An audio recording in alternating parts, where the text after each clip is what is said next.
I believe it's gonna work.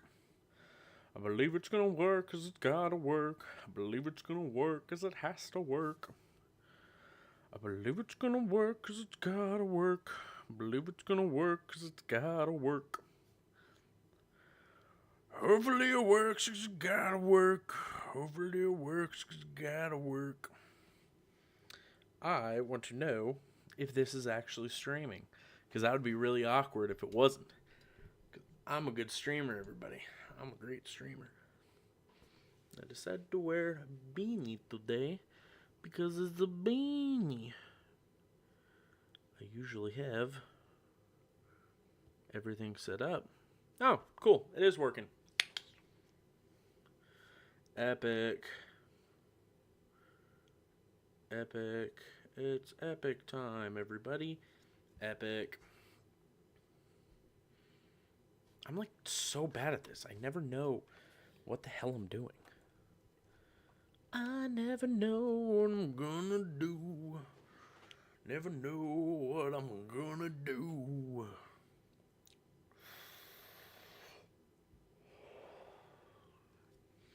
Epic.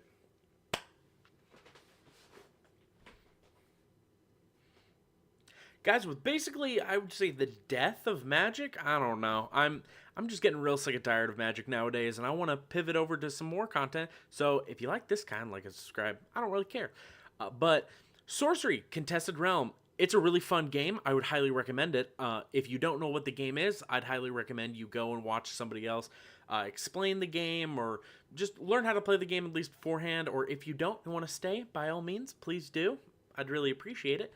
But I'm going to go over all the alpha and beta avatar cards because Arthurian Legends is almost out, and I think it would be a really good idea to just go over all the current avatars and just kind of see how I would rate them and how good I think some of these are, because some of them are definitely better than others.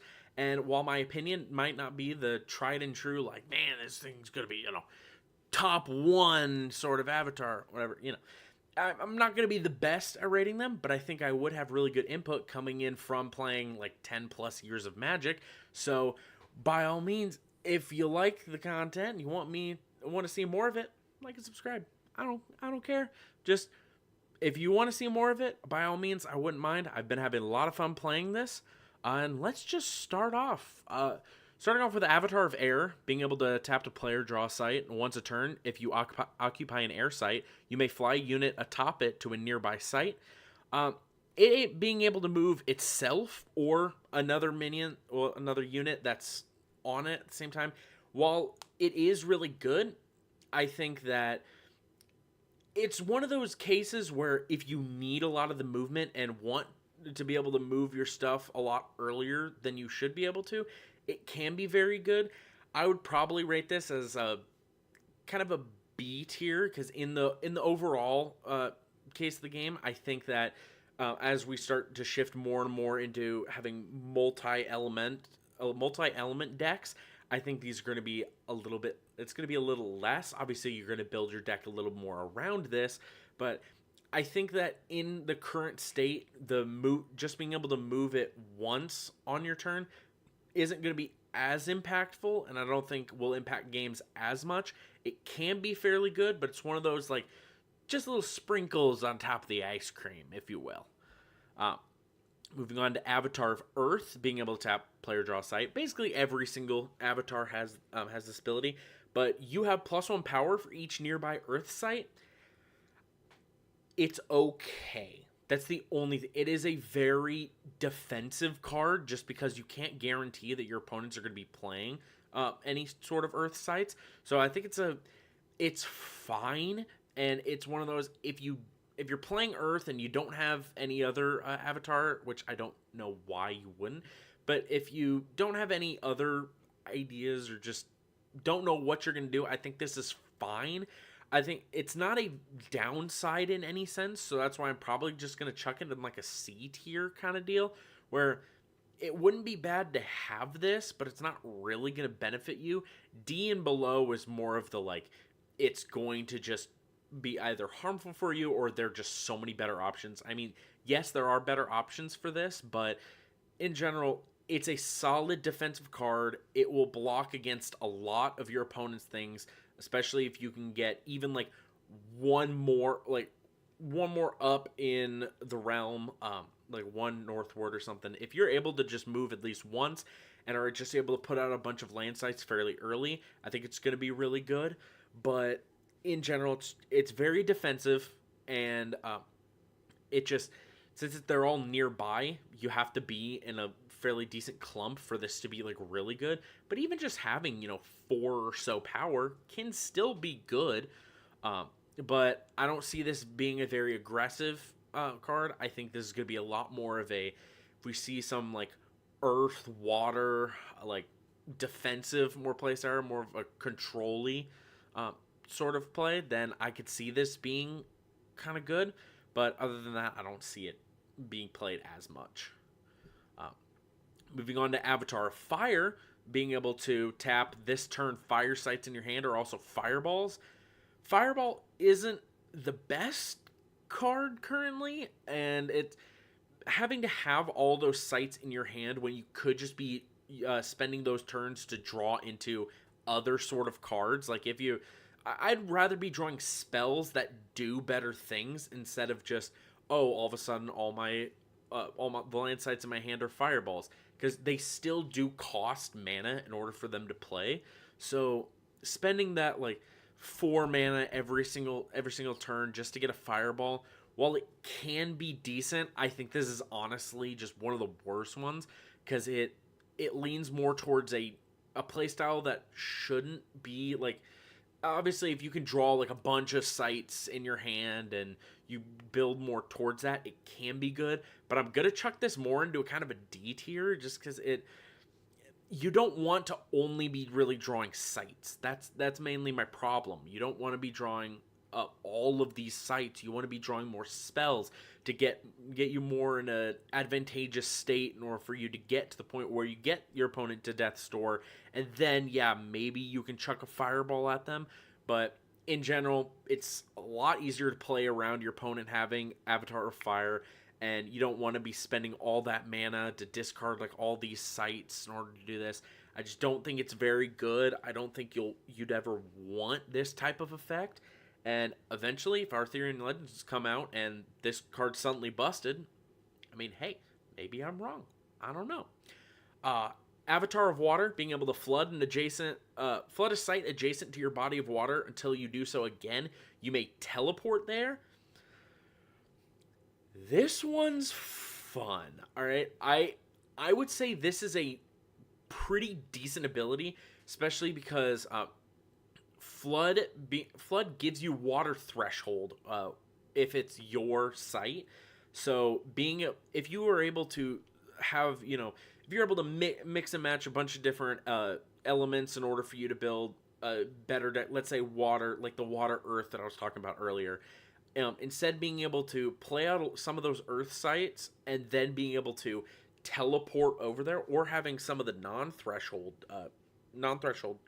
sites, playing those out, being able to flood those to get the water threshold and also teleport there, that thing's really good. It can get you out of some very sticky situations, and honestly, I'd probably chuck this in like a B tier in a way. It encourages a lot more of a, like, my deck is just good, so I'm going to rely more on that, and doesn't really allow your avatar to do a whole lot besides just defense and evasion. But if that's all you need and your deck is just that good, I think this can actually be a fairly good card. But also, if any sort of site provides water threshold, it's also a water site, so you kind of have to play around with it a bit and add a lot more sites in your atlas that make non-water threshold, but also make water threshold in order for you to teleport around things. I just think it's a very good evasive tool. It will always be at least good, but it's weird. I definitely think it's probably along the B tier kind of area. And then there's Battle Mage, which is a 3 attack. It's currently the only one with more than 1 attack on an avatar. And it has, whenever this attacks and kills an enemy, you may draw a spell. This definitely, obviously, is a lot more aggressive card. I actually have a Battle Mage deck. It's a mono fire Battle Mage deck, and I think attacking, killing an enemy, drawing you a spell can be good, but it revolves around your opponents playing a lot more of those lower powered minions. Minions, yeah, units. I can never remember if they're just called minions or if they're just called units. I can't remember. But I think Battle Mage can be good in specific matchups, but in its current state, since there's a lot more of a control style, like control mid range style, like meta almost, there isn't really necessarily a meta per se at the moment, but since there are a lot more pushes to be a lot more control-y, having a lot higher powered minions, I think this isn't as good. Yes, you can like play a desert and swing in with a battle mage in order for you to deal that last points of damage for you to draw spells, but at the same time, you're still then dealing, the 4 damage in order to kill a 4 power minion in order for you to get that draw off. And while it's not the best, I think this would be a lot better if we can do a lot more stuff with in later sets with giving your avatar a lot more life, giving a lot more defense, being able to play a little bit around more of your avatar actually being on offense. But in its current state, it's not the greatest. So I'm also gonna conveniently chuck in a B tier because it's one of those looking into the future. It can be good, and while it has to attack and kill a minion, which I might even chuck it down even to a C tier, it still just it will require the future. Basically, I'm looking more into the future, how that's going to interact with things, and I feel like Battle Mage can get to that point if we just get more cards that allow the avatars to do a lot more, and if there was a lot more of an aggressive meta, having a lot lower powered minions, then it can be good, but in its current state, it's not greatest. So yeah, I'd actually probably just chuck it in C tier. Death Speaker, being you may cast 1 dead minion each turn, and for 0 if you're on death's door. Whenever you summon a minion this way, banish it. So this is only for the Genesis abilities, which are the enter the battlefield effects, and in the current state, there aren't too good of Genesis abilities. I mean, you have the Grandmaster Wizard that can draw you 3 spells, which is really, really good. But this is definitely just it's definitely better than Battle Mage, where eventually it can just be absolutely insane, especially if you get on death's door and then just start just winning the game basically. But it will definitely be one of those. It can eventually be to the point where this card can be absolutely broken, but in its current state, it's good, but there's more. There can be more. So that's why I'm probably honestly gonna chuck this in an A tier, just because looking at it currently, it's still good. There's just not as much to play around with it. But in the future, it's definitely gonna be, oh my gosh, it's if they keep printing out really good Genesis abilities, this card's gonna be absolutely broken. So I think in the current state, it's more of like a B tier as well, but eventually in the future, it's gonna be A tier. That's why I'm chucking in A tier right now. I think it's just good. But the Elementalist. All right, this is the one that I was told that not a lot of people actually play the Elementalist. I don't quite understand why, but right off the bat, you have an additional 1 of each threshold. I immediately put this as at least an A tier minimum, just because it allows you to basically play any deck. You're able to play all four elements basically for free. While it doesn't give you like extra benefits, once each turn, all that, over the course of the game, there will always be cards where you're like, I would rather have had this than this card in this deck. So being able to play every single element, yeah, there will be cards that have multiple different types of thresholds. But Arthurian Legends, I've been told that they're going to be multi-threshold kind of cards, which I think is dope.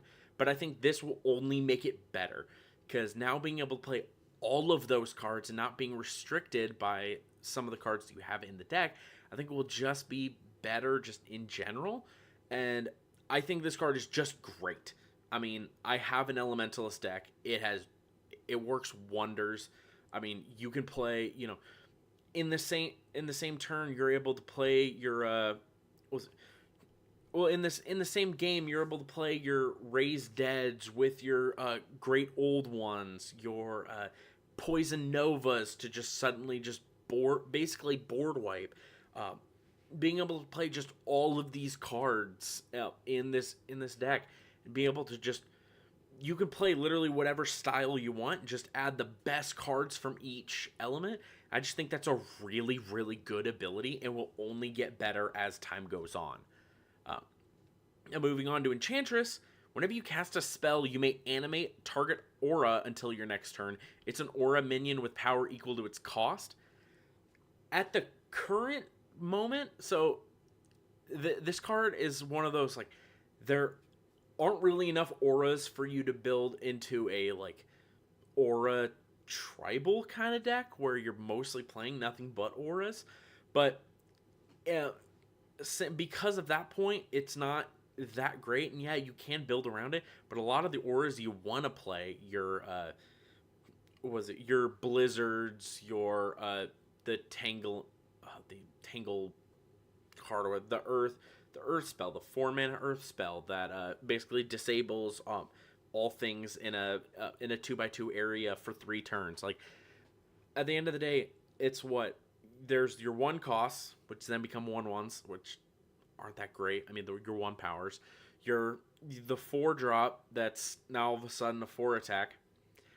They're not the best. And even if you look at it on the opposite end of it being more of a control card where you could take out your opponent's auras, a lot of the current auras right now prevent you from even attacking their auras. And even if then, I mean, okay, you get rid of their summoning sphere. I mean, they're only playing that to really push in that early game aggression, and then eventually leading into, pushing that more and more sites towards you so they can summon their minions over there anyway. So it's kind of just like a tech avatar that just, I don't think really works very well.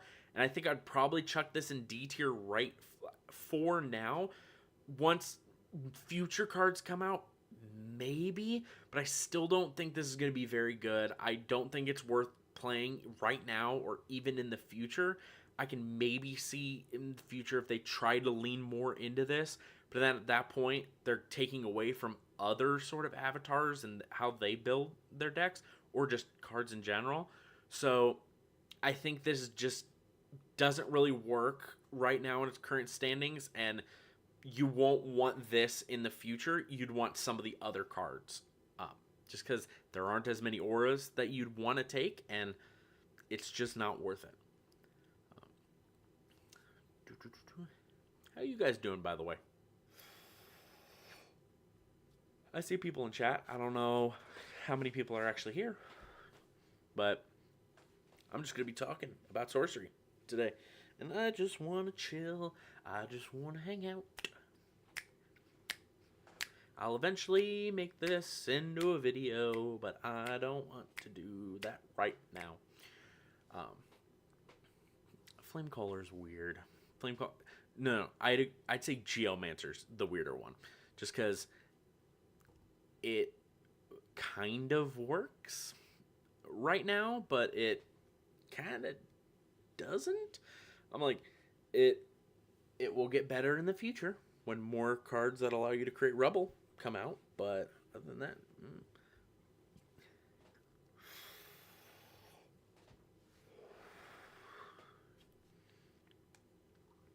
Alright, moving on to Flamecaller, being able to tap and banish all your dead fire minions to shoot a projectile, which means it just shoots in a straight line, either north, south, east, west, and it deals damage equal to the sum of their fire threshold. While this does obviously lean more towards the aggressive side of the game, and while you do need to pump out a lot more of your very cheap minions in order for them to die, in order to get this off, it can be a fairly good late game finisher or ping off some of your opponents' like really powerful minions. It's not that great.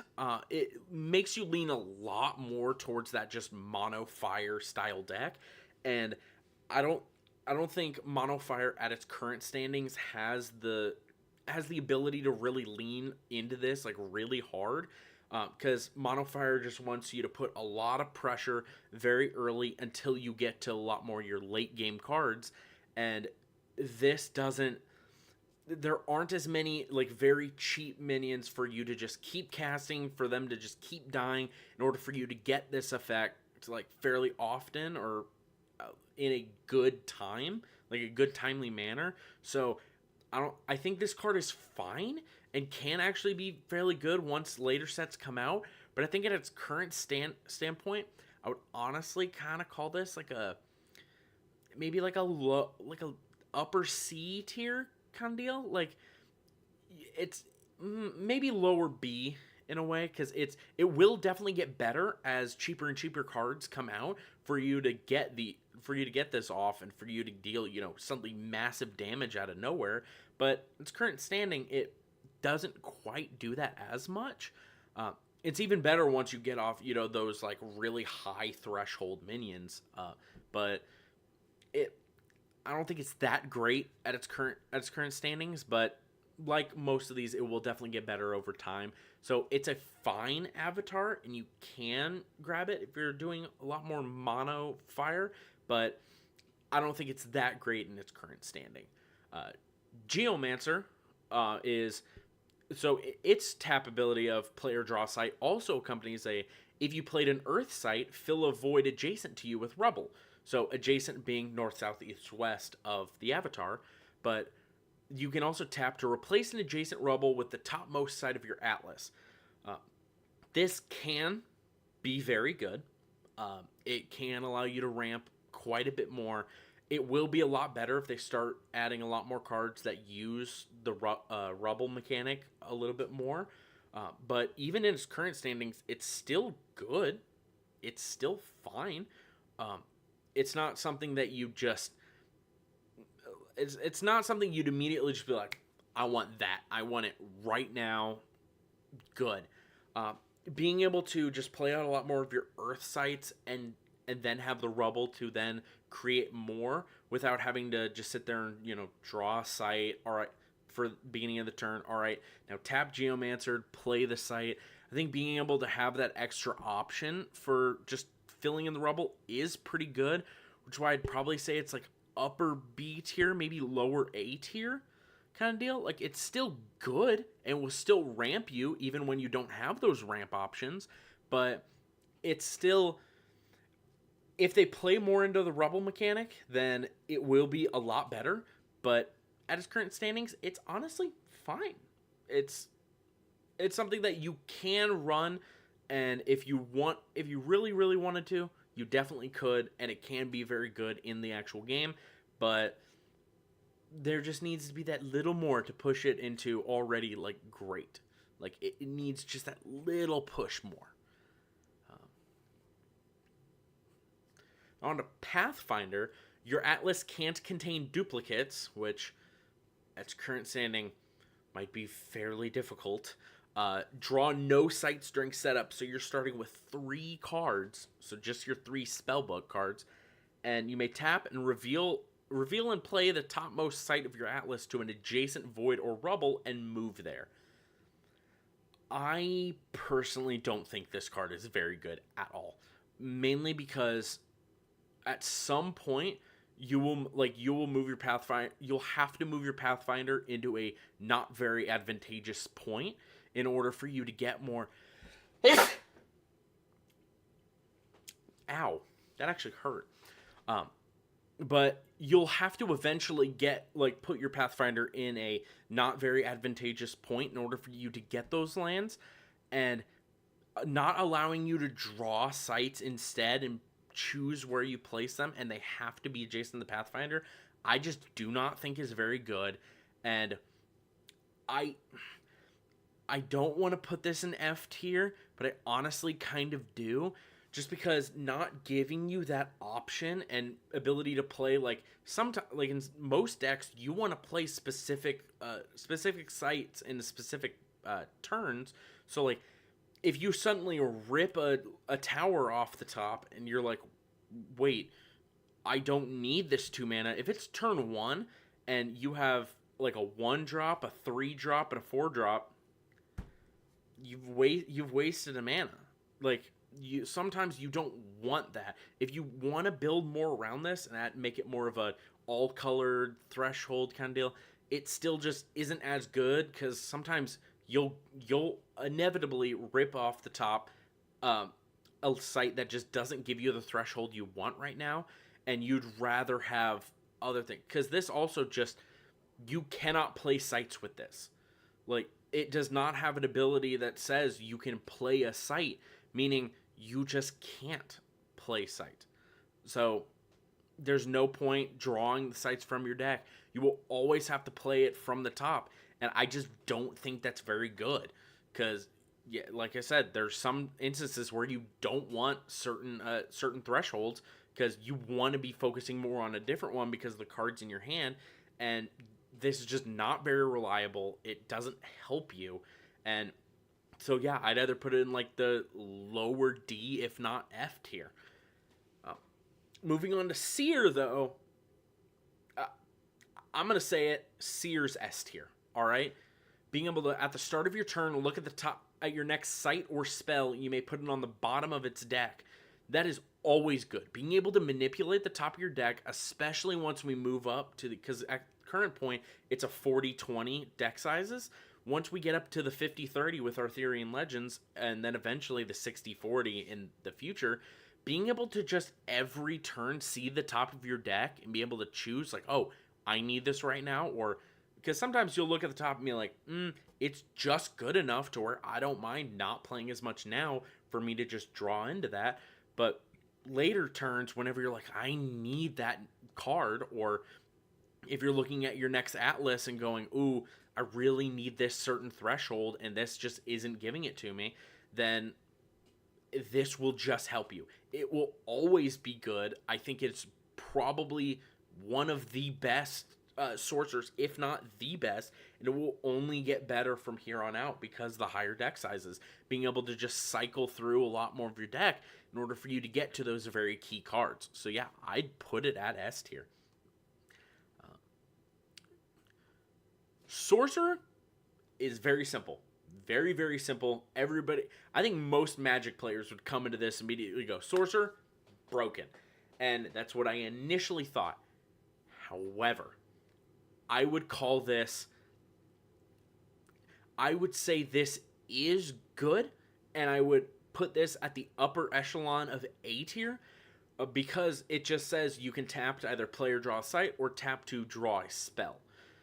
That is good. Having cards is always good, but until there are a lot more cards that care about having more cards in your hand, or just being able to like manipulate the top of your deck like Seer, I think, while yes, drawing spells is good. We've seen with the Nimbus Djinn, just having more cards in your hand is good. I play this in my mono air deck just because it just needs more cards.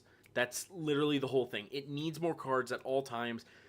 Drawing spells whenever you really need them in order for you to teleport this away with teleport, or being able to eventually in the late game needing to draw into that like board clear, or drawing into your Nimbus Djinn, or whatever you need to. Being able to draw into that will always be good, but at the same time, you're still just drawing a spell. It's always up to random chance. Well, yes, it is really good. That's why I'm saying it's more of the upper echelon of A, maybe low S. But yeah, just drawing cards is good. There's no downside to it. That's honestly, I'm tempted to just chuck it in S. It will just be good. Always having cards is good. Moving on to Spark Mage, though, being able to tap and target nearby location, which is in the 3x3 area around your avatar, deal damage to another random unit there equal to the sum of air threshold on spells you've cast this turn. This involves a lot more. So in Magic, there's a storm mechanic, which requires you to play a lot of different spells, like a lot of spells, in order for you to just suddenly, boom, dome somebody in the face for a lot. This can be really good, especially if they play more into this, like air being the storm style deck where they're just slinging spells left and right, being able to just slightly ramp out a little bit more until eventually, boom, boom, boom, you win the game. That can be really, really great.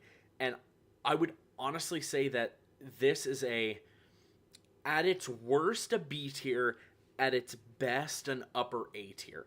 So I'm probably just going to chuck it in like an A tier and just say it will always be good. And if they play more into this, like play a spell, draw a card, play another spell, draw a card. Because the moment they start printing cards in this, with any sort of set that gives you mana, like spend mana to make mana, suddenly this is broken beyond repair. So this will eventually be broken. I bet you, hands down, I'll put my fist down. Like, it will eventually be probably the best, but at its current standings, it's just good. It will always have its place, and especially in a lot more mono air decks, you can splash in for a little bit extra stuff, but at the end of the day, this will always just be good. And if we eventually get more into a more aggressive style play that allows people to push a lot more stuff in, just being able to have that, like, all right, I'm going to deal with a lot of your creatures and now deal with a lot more just because my Spark Mage exists, it will still always be good. That's why I think, yeah, Spark Mage will just always be good, and I can't dog on it. And the last one in the current Alpha Beta sets is the Wave Shaper, which allows you to tap and flood a site near your body of water until you do so again. Tap minions without Submerge there. They don't untap the next time they would. This is a very, very control-y card. Like I said earlier, with the flooding giving you water threshold, that is still good. If you decide to target one of your sites, it will give you water threshold. But being able to force like a big minion to tap and not untap can give you a very good advantage. And that's why I think it is good. But it still requires you to make those bodies of water, which isn't that hard if you're building around it, which is why I'm not going to make that as a negative for it, like a con for it. But it is good, but it does also require your opponent to be playing a lot more of those higher powered minions in order for you to get the most value out of it. But once we start seeing a lot more of an aggressive meta, if we do, then this will actually genuinely help. So you can just, all right, you're pushing all of this damage. All right, I'm just going to tap down this minion so that now, you can't attack me. I'm not taking a buttload of damage on this turn. I can survive another turn or two. At this thing's worst, it can only tap like a 1 power. At its best, it's basically a time walk, which if people who are coming from just playing Sorcery don't know, time walk is an old Magic card that's 2 mana. You take an extra turn after this one. Insanely broken. So if somebody refers to time walk, they refer to taking an extra turn. So being able to just tap, take an extra turn after this one, if that's the kind of meta that's being played when this thing's really good, it can be the best. If you can spend your turns just not allowing your opponents to do anything, or if there's like an insane combo deck that ramps out, Great Old One, or being able to, pump out the Mountain Giant, whatever, the big 8 power. But if they're able to push out a lot of those really big minions, or heck, even Nimbus Djinn, if you're able to tap that down whenever they have a bunch of cards in their hand, and you're able to get away from that so you can prevent their game plan, then it's really good. So this card will never not be good. And yeah, like I said, at its worst, it just it prevents little damage, but at its best, it can prevent a game loss. So that's why I'm probably going to chuck this in A tier, just because in general it will never not be good. Because early game, late game, it can either win you the game or not do a whole lot. Which even when it's not doing a whole lot, it's still doing something. So that's what I would rate all the avatars in. If you guys don't like it or want to comment about how I got something wrong with it, please let me know. And if you guys want to see more videos like this, please make sure to like and subscribe. And I'll see you guys in the next video. Alright, that's video number 1. Because I always do multiple videos in the same live. And how long have I actually been live for? 30 minutes. Hot diggity damn. I straight up just talked for like 30 minutes straight. That's insane. That's nuts. I probably just, because I wanted to deal with avatars and artifacts today. Because I love artifacts. Everybody on my channel knows I'm a fiend when it comes to the when it comes to Voltron and just artifacts in general. I love artifacts. Everybody loves artifacts over here. So, yeah, I did the Avatar video. Now I want to quick just crank out just talking about artifacts, just because artifacts good. Just like we've seen in Magic, if something doesn't cost a colored mana, then sometimes it just breaks the game. I'm gonna try to speed run this a little bit more, talk about each card a little bit less, just because nobody wants to sit there and hear me drone on about cards for,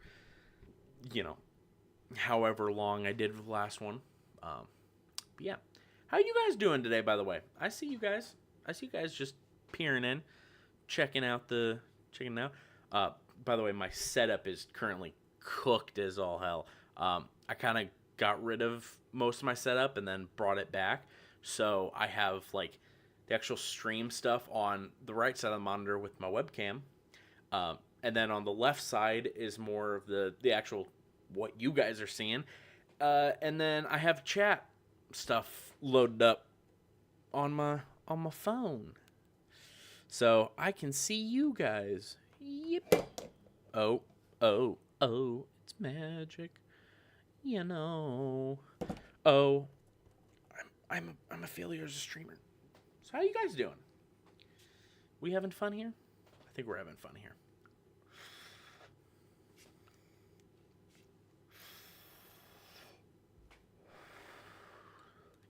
I think I was kind of cooking with the avatars, but some of the artifacts I have my issues with. I understand that in the control meta, this thing just at the end of each turn heals you 1. It is going to drop off hard. Like, eventually, it is going to be where it just does not matter. Especially, for example, my Great Old One deck. It's my Elementalist Great Old One paired with, it's primarily air-water. Well, more like water-air. It has a lot more a lot more water, and then air is a secondary, but it still does have earth cards, it still has fire cards, but when all of a sudden I just do not care, even if I'm at death's door, I can just suddenly, alright, Great Old One, cool, grapple shot, what do you do? You're at death's door now. And then, alright, for my move, I'm gonna not do anything and leave it untapped. Good luck! Also being able to produce a lot more water threshold and then be able to get the island leviathans out and be able to just like, alright, I got Great Old One into a bunch of into a bunch of 8/8s. Deal with it. I also use the Hydras as well as a lot more of my main attacks, but that thing ramps hard and fast, and at the end of the day, not being able to go above 20 life, this thing's better against, like, token strategies.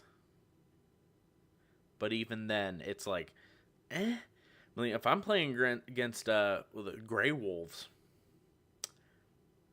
yeah, no offense, but Grey Wolves player will body you with you trying to just like, all right, on turn 3, I'm gonna play the Angel's Egg, and then I'm gonna do this. When they're like, all right, I have two powers out on board, and then next turn I'm gonna make them into 3 powers, and then after that I'm gonna make them into 4 powers, and we're all just gonna keep on keeping on. I like this. It's not as good. I haven't even started the video. I'm already on a rant. I should probably just hurry up and start the video. Like Monty Python and the Holy Grail, just get on with it. I know. I like to ramble.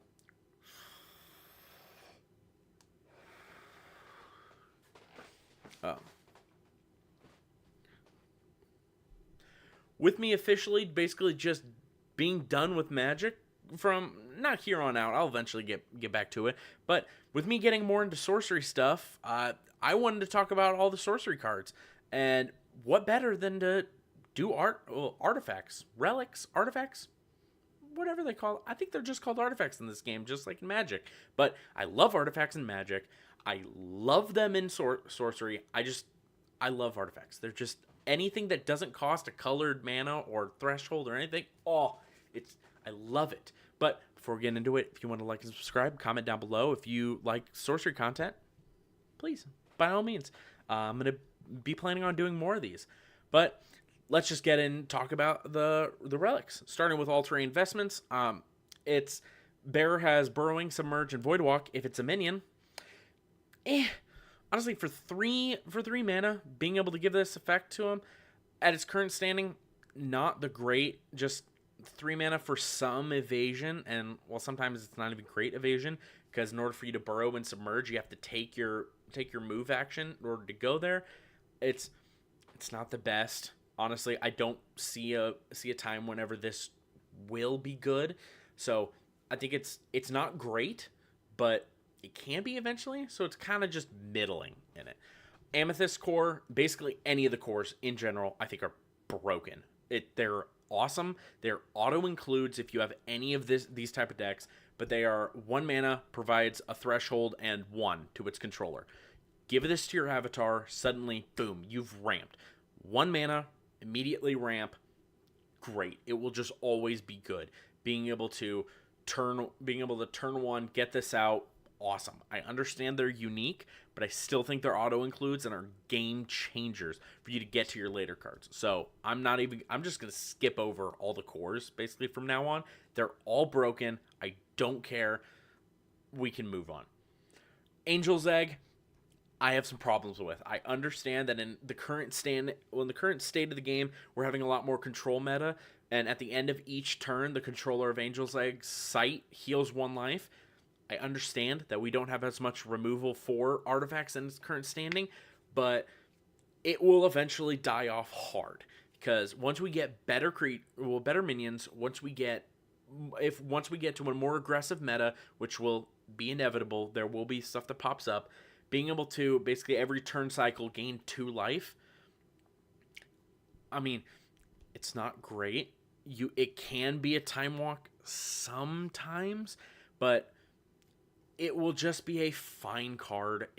I'd put it on the same level as all-terrain investments. Just like it will die off at some point, especially once we move away from this kind of control meta. Then it will eventually die off. It's good right now. I will not argue. I will not argue with people. Like, I will understand that it's good right now, but it will eventually just not be as good. And I think people do have to cope with that. That being able to gain basically 2 life over the course of it, you could do 2+ life very quickly in this game, especially in those later turns, because by the time you play this, they're going to play, let's see, even the 3 mana, 3 power. Okay, every turn, you're minimum taking 1. Every time. They're just going to keep playing more. And you spending that 3 mana is now getting away from your momentum of like, all right, you're playing this, but you haven't impacted the board. You haven't made board control. You haven't done it. You've just made yourself a bit safer, which is fine in control matchups, but against more aggressive decks or mid-range decks, this isn't going to be as great. Again, another core. Battering Ram, being able to 2 mana. Units here have tap, destroy target adjacent wall or monument. I will argue that this card is unplayable. And people might be able to fight me on it, but this is a tech card among all tech cards. If somebody's not playing walls or monuments, it's not going to do anything. So I do want to get through these a little quicker than I did with the Avatar stuff, but I think this card is basically unplayable. It's a tech card. They're very niche play, and I just don't think it's very good. Belfry, at the end of your turn, untap all nearby allies in a lot more token style. It could be a lot better. In aggressive decks can be really good. So I think it is good, and it's not a bad thing to have. So more of a middle ground of like, it can eventually be good, but it's not always going to be the best. Especially if they remove all your stuff, then what are you going to do? Black Obelisk, this thing's sight has at the start of your turn, lose 2 life and gain 2. Card's fine. Losing 2 life at its current standing, losing 1/10 of your life in order for you to gain 2. While it can ramp you out, and I actually do use this card, while it can ramp you out, you need the cards in order for you to then do it. It loses a bit of momentum as well, which doesn't feel great. But if you can get this out early, it's great. But I feel like if we added more impactful life gain, like the vampires and things, then it can be better. But in general, this card is just kind of a bit on the lower end at the current standings. But once we need a lot more mana, this can be pretty good. Blasted Oak, if a spell or non-basic ability can target in order of precedence Blasted Oak, its site or location, or anything else at its site or location, it must. So that's a lot of words, and I don't like reading. Even though I play Magic and like to play combo decks and a lot of artifact decks, this is a lot of words, but basically just means if something can target this, it must, which is fine. It's anti-removal, which is honestly not that bad, but it will get better in the future. But at its current standings of it being unique, and so you can only have 1 in your deck, it's not that great. I think it's towards the lower end of cards. I don't see it really being played now much in the future. I don't see it as much. Buried Treasure, I'm going to say it, unplayable. Just because if cast, conjure this under an allied land site of your opponent's choice. Whenever it's carried to the surface, its controller sacrifices it and draws 2 cards. You're spending a card and possibly more turns not attacking your opponent in order for you to draw 2 cards. I don't think it's good at all. I think it's honestly pretty garbage, and it's just my personal opinion. I don't think this should ever be played. Just because it takes way too much in order for you to get to it, for you to bring it to the surface, just for 2 cards. I don't think it's good. And yeah, me trying to be quicker, I'm going to make a lot more people angry, which is fine. Chains of Prometheus, whenever a player draws a card, the player taps their strongest untapped minion. I mean, it's not that great. It's a lot more of a tech card. I could see this a lot more in like a sideboard thing. If somebody wants to draw a lot of cards, like if somebody's playing air, this card's ridiculous. I mean, if they have their Nimbus Djinn out and they're trying to just get to you, then yeah, it's probably going to be really good. But in general, it's going to hit you too. So, it's not that great. So, I'm going to put that in put a little pin, just like sideboard only cards. I don't think this should be played main deck at all. It's not good enough for you to play main deck. Crave Golem, it's a 3 attack. At the start of each player's turn, this attacks a random minion within its range of motion, or takes a step towards the closest minion if it can't. No. You'd rather have a lot more control over your minions and what they do and how they move, and I don't think Crave Golem is good at all in order for you to do that. If a token meta eventually comes out, sure. It's fine, but this just isn't good.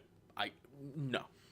I'd mark it as not unplayable, but just not good. You should not add this to your deck. Crown of the Victor, 3 mana. Bearer has +3 power if they've ever killed a minion. Good in Battle Mage, like in Battle Mage, bumps up to like must add. Like if this is in Battle Mage, especially if you can get that attack off early, it's really good. Other than that, I would argue that this is practically unplayable. It is a win more card, and like I said, in Battle Mage, it turns your Battle Mage basically into a 6 power that just starts drawing you a bunch of cards, and that's really good. Against anything else, no. So yeah, put that in the Battle Mage, good. Everything else, awful. Devil's Egg, at the end of each turn, the controller of Devil's Egg's site loses 1 life. So it's the opposite end of Angel's Egg, which you have to move this in order for it to really affect it. But, I mean, it can eventually rack up damage, but like if they play Angel's Egg, then great, whatever. But if you're playing a lot more control style, if you want to add this in there as just you're slowly getting to it, I can see this as like fine. So yeah, I'm gonna put this in like it's fine. It's gonna get outclassed very quickly eventually, but it's at the current standing, it's fine. You can play it. I wouldn't recommend it. I'd throw in camels over this. I'd argue with that. I'd put in a 1 mana 2 power over this, because over the course of the game, I think that the camels can do more damage if you play them properly than this can. Doomsday Device, 4 mana. Basically, you have 3 turn cycles until this eventually goes boom. It deals a bunch of damage. No, you can never fully confirm that you're going to deal the 20 damage to the enemy's avatar. They can play around it fairly easily, and even dealing 8 to them all of a sudden for 4 is great. But the ability to play around this is a lot more, and it can be fine. If you're able to get the opponent, if you can get this on your opponent or stick it to them or something, then yeah, it can be good. But it's very situational, and since it's only a 1-of, it's really bad to just build your whole deck around it. I don't think you should, so I don't think it's that great. I think it's a bit on the lower end, but just like slightly lower than playable, basically. Drums of Doom, damage dealt to minions nearby is lethal. It's fine.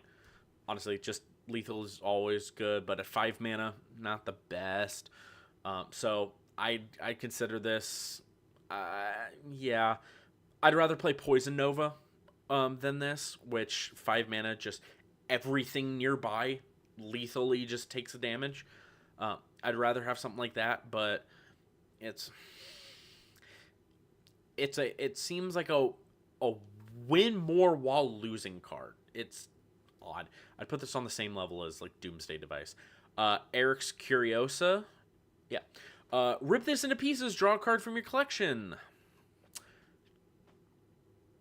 I see you thinking like, oh, well, I can get any card I want. Don't rip up your cards. Just don't. Please don't. Just don't play this card. Don't rip up cards. Just keep this in your collection and go, hey, look at this. I have this card, and I have yet to rip it up. And never play it. Just don't. This will genuinely be the only category in the I just don't want people to ever look at this card. Because we saw with stuff like Chaos Orb, bad idea. Just don't rip up cards. Flaming Sword, 4 mana, bearer has +1 power, and it strikes splash full damage to each other enemy at struck unit's location. I play this in Battle Mage, because Battle Mage is my boy. Because it can just be really, really good at that point. I think this is a good card. I think it's a fair card. And it can deal with quite a bit. Obviously, people aren't going to just be loading up their sites with like all these different minions, but at the same time, it will just always be good. If it even kills like one more minion, or just, allows you to do that extra little push of one more damage, it's still good. And while yes, at 4 mana, it probably won't give you your mana's worth, I still think it's fine and can do quite a bit over the course of a game. But I think it's good. I think it's slightly above average, even, I'd argue. 2 mana Gilded Aegis. If Bear is a minion and it would die, instead fully heal it and banish this. What minion do you want to keep around? Let's be honest. And if it would die, what if I just get rid of it? Like if I bury it or submerge it, does that die? Or what? Because it would fully heal and banish this, but then it's still buried or submerged. So you've wasted it? I mean, yeah, I can't, like, if you do genuinely have a minion that you really want to keep, by all means. But I don't think it's that great. I think eventually it can be good. So I would put it like middle ground. It's fine. It can just be fine. Iron Shackles can be conjured to target enemy minion. Bearer is disabled. Good. Just being able to say no to a minion, especially if it's harmful for them, or if it's one of their very key like win cards, then this is just good. Being able to play 3 of these, just turning off some of their minions, will always be good. I think eventually it will be better over the course of time, but yeah, it's just good. I wouldn't say it's an auto include, but I would say it's good. I don't think it will not be good. Kythera Mechanism. Bear's controller determines all random outcomes. You're playing this Spark Mage. Just play Spark Mage, auto include. That's it. That's all you need to know. Let's just move on. Land Deed. Bearer has you control this site for 4 mana. So, like, I honestly don't see the appeal of this. I mean, if you get them with gotcha with their Wasteland, then okay. I don't see the point of this at all. It could push in some extra, like, oh, but I can summon minions there. I don't think there's a point. Especially, it's elite? I didn't even know it was elite. Don't play this, guys. I'd argue, just don't play this. Lucky Charm. Bear's controller has whenever you would determine an outcome at random, determine an extra time and choose one. You're playing against Spark Mage. Just, yeah. We just move on. It's the exact same as the mechanism. Just playing Spark Mage, you win every 50-50. Maddening Bells, 4 mana. Spells cast by nearby spellcaster cost 2 more to cast. No, I don't think you should run this. Just because while spellcasters are like, they're important sometimes. They're important sometimes. What if they just play a different minion? Well, a different spellcaster. Okay? Yeah, this, you can never guarantee that this is going to go off or do anything in it, and just feels bad if you go through a whole game, you played this, you waste a whole turn playing this, just be like, well, I didn't cast any spells from a minion. Come on, guys. Yeah, I just don't play it. Maybe as a sideboard piece, maybe, but Magellan Globe, I think Magellan, I don't know. The Globe, 2 mana, opposite edges of the realm are connected. Hidden gem, I'd argue, S tier card. Being able to suddenly not have to push like all these push all your minions forward, 3, 4 plus spaces in order for you to get to the enemy avatar and say, hey, by the way, I'm at your front door. No, it is really, really good. It will never not be good. Also allows you to, like, if somebody's pushing in all these huge advances on you, pushing in those sites, you can just go, cool. What if I just step over here and, oh wait, I'm at you now. Let's bring the fight to you. It will just be good. It will only get better, and I will fight people over it. I think it's a hidden gem and a great card. Magnetic Muzzle, 2 mana. Bearer loses all non-basic abilities and can't drop this. At the end of each player's turn, if this is abandoned, that player attaches it to a nearby minion. It's fine. It will get better. It will get better over time, but at its current standings, it's honestly not that great. Mask of Mayhem. Whenever a nearby minion can attack, it must. Nearby strikes deal double damage. Cool. No, I wouldn't. I don't even play this in my Battle Mage deck. I don't think that's great. I think it forces attacks that sometimes you just shouldn't make. And while yes, nearby strikes deal double damage, same applies for your opponent. Uh, so yeah. Mixes, I'll fight people. All the mixes are great.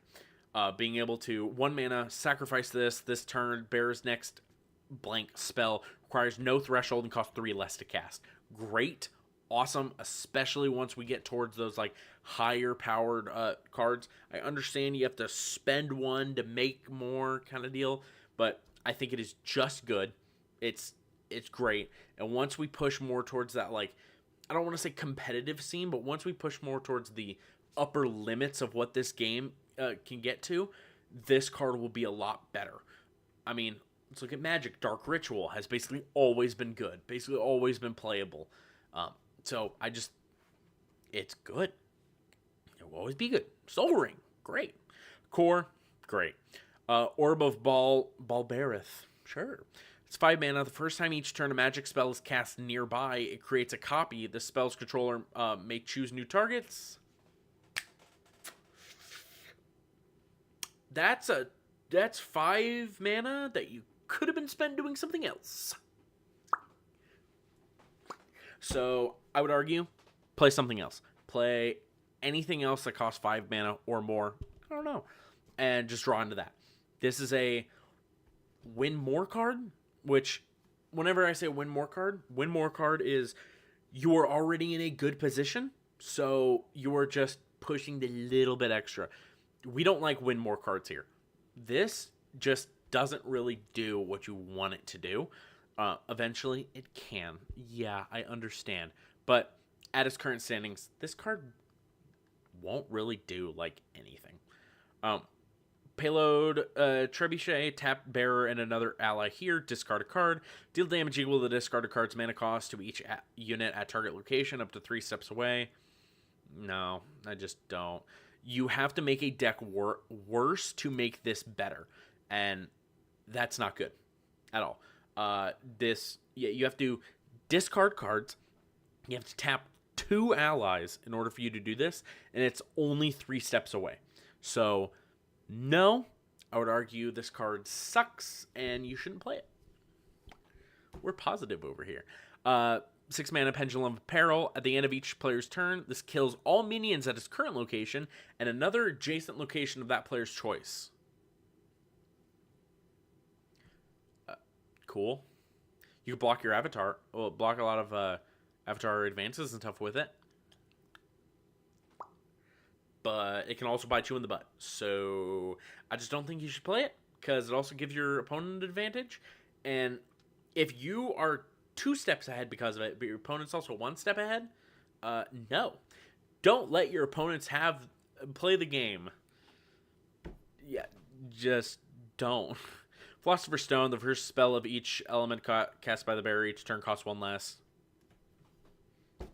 Slap this on the Elementalist and you've won the game. That is all I'm saying.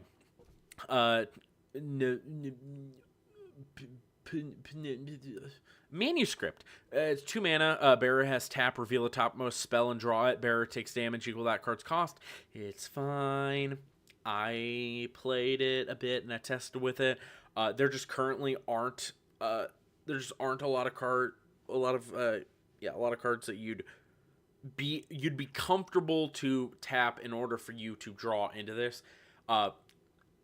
Best thing to do it though is the Manuscript with Seasoned Sellsword, because for now 4 mana you're able to draw a lot more cards, and then if you happen to rip one of your higher cost cards, feels bad. But hey, you've at least drawn a lot of cards because of it. And while Seasoned Sellsword can just like push in that extra bit of damage, at the same time, this will draw you enough cards for you to just win. So, it's a fine card. It could be better, but it being unique, you just can't guarantee it. I think you should probably just add a better draw spell in your deck. Poison Dagger, bear has lethal. Funny. Chuck it on your avatar. Do it. I see you not chucking this on your avatar. I see you chucking this on your little 1/1 soldier, or your camel, or your crabs. Because God, I love the crabs. I love my 1 mana 3 power boys. They're my boys. All right, but I see chuck it on your avatar and watch it prosper.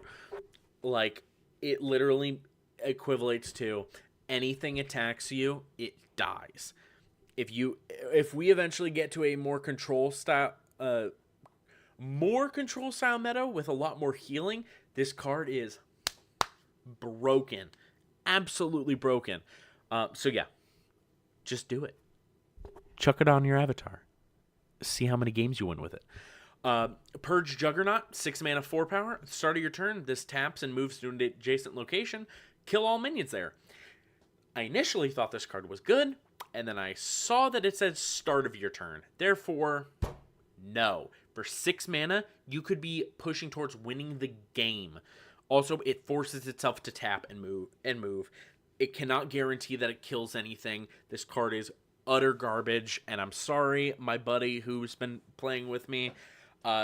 This card's not good. It has never been good. Has it killed a single minion so far? No? Is it because I'm a POS that doesn't let you play the game? Maybe. Rolling Boulder. Funny card. Units here have tap. Give Rolling Boulder a push. It rolls as far as possible and deals 4 damage to each other unit along its path. Not good. And if somebody wants to explain why it's actually good, then go down in the comments, please. By all means. You're giving up a potential attack. You cannot guarantee you're dealing any damage, and do I have to say more? You're giving away so much for this. But hey, it's the funny card. I get it. As a funny man myself, I like funny cards, so I could make this deck do better. Maybe I will once Arthurian Legends comes out. I don't know. Scarecrow. Genesis. Return each airborne minion here to its owner's hand. Airborne minions can't enter this location. It's a tech card. Add it in your sideboard, and it's pretty good. Other than that, it ain't going to do anything. Play against an air deck. Cool. Screaming Skull. 3 mana. Whenever the bearer attacks and kills an enemy, it untaps. I played in my Battle Mage deck. It's done me pretty good so far. Chuck this on some big minion.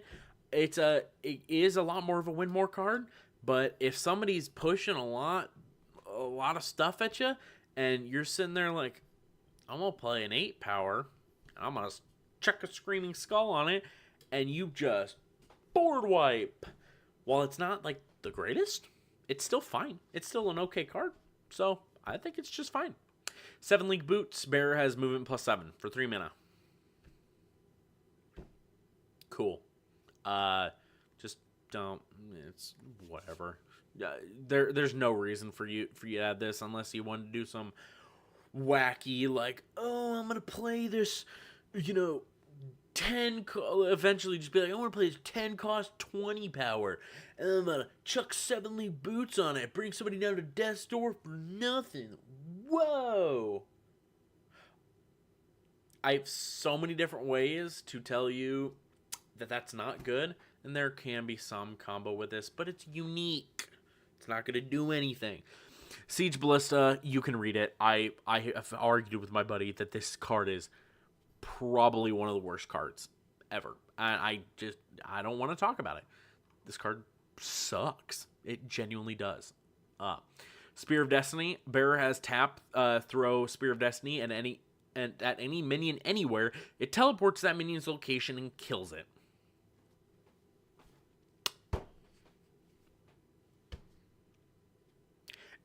That's good. It's good. I will never not be like, if I pulled this in like a sealed event or something, I will never not look at this. Well, I'll never look at this and go, card is not that great in the deck. No, it will just always be good. I mean, yeah, it will never not be good. You'll never play this card and go, man, I wish I didn't play this card. It will just always be good. Like, Sunken Treasure, just like that other card, the Buried Treasure, not good. Mortal Throne, 4 mana. Whenever anyone plays a card with cost equal to the number of level counters on this, excuse me, they draw a card and add a level counter to it. Then at level 8 or more, an avatar here alone wins the game. Great card. All right. I actually had to be convinced that this card was good, and I saw the light and realized that it gives you more card draw. If you can play more around this, it gives you more card draw, and at its best, it wins you the game. At its worst, it just draws you cards. Well, yes, it could maybe draw your opponent some cards. I get it, but at the same time, if they suddenly play their 7, like if they play their 7 drop and they draw a card, I'm just gonna play my 8 drop and win the game. Okay, cool. This card's just good. I think I don't know if it'll get better or worse as time goes on, but I don't know. Tor's Hammer Trinket. Bearer has +1 power. At the end of your turn, return this to its owner's hand. No. I wouldn't even play this in Voltron. Nope. It's just not good. You have to keep paying mana for it to get better. Just play the Revenant. Just play the whatever's Revenant. So you can just keep pumping more and more mana into it to make it better. Just don't play the card. True Sight Crossbow. Bearer has ranged and can target stealth units. I mean, it's fine. It's not that bad of a card. Honestly, it's pretty good. If you're playing, if you want to play a lot more of this style deck, then yeah, give it ranged, and it can target stealth units. Cool, great. Honestly, not that bad of a card. Undertaker Engine, 7 mana. End of your turn, you may burrow and unburrow any combination of artifacts and minions at this site. I mean, it's fine. It can kill some stuff. It can unkill some stuff. Sure. I mean, it's fine. It's 7 mana for a 4 power. It's probably gonna die anyway. But if it sticks on the board, sure, why not? Wicker Mannequin. It's a 1 mana, 1 power non-fire spellcaster. We just need more cards for this to be good. It can be good. It can eventually be really, really good. But at its current standing, you're probably only going to be casting fire spells. So, well, from spellcasters. So, I don't really get it. There aren't very many good non-fire spells that you're casting from spellcasters. So, it'll eventually be good. Guarantee it. Hands down, it'll eventually be better. Wings of Invention. Bearer has airborne movement +1 if it's a minion. That is a good card. It can just be a lot better with movement. It can push in a lot more damage a lot faster. Airborne's just great. Additional movement's just great. This card's just good. It's honestly slightly upper end. Not like, insane card, but it's just good. And I think it's just good. Well, that is all of the artifacts in the game. So if you guys liked the video, make sure to like and subscribe. Comment down below what your favorite card from all these were. Or any, if I've made you mad, by all means. But thank you guys so much for watching, and I'll see you guys in the next video. Oh, did it. Goodbye, everybody. I had fun. So, yeah, thank you.